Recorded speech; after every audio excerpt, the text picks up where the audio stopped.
collection, au début, ça débute dans la ville, une parisienne, on va dire, une citadine, donc qui est dans des costumes d'hommes, avec des jeux quelquefois dans des couleurs assez classiques.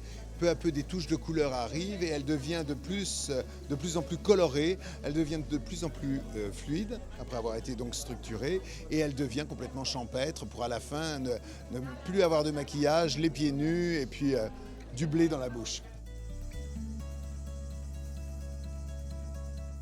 Voilà, c'est alentour de la nature, du temps, la végétation, des fleurs, des découpages, des travails de presque de ciselage, comme on emploie d'ailleurs pour les fleurs, des ciselages de cuir par exemple, des broderies, des imprimés aussi, et des brochets, même des brochets. C'est-à-dire j'ai repris par exemple, vous savez, l'imprimé un peu hawaïen, Tahiti et tout, je l'ai pris et j'en ai fait d'autres matières. Je l'ai fait en cristal, je l'ai fait dans des broderies de soie, je l'ai fait tout sauf la matière elle-même qui se fait dans les vrais hawaïens. Donc tout est devenu couture.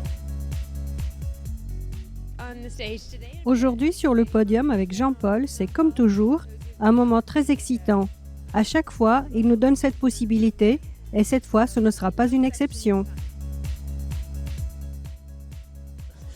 C'est l'homme le plus doux, le plus gentil qui m'a toujours aidé dans ma carrière.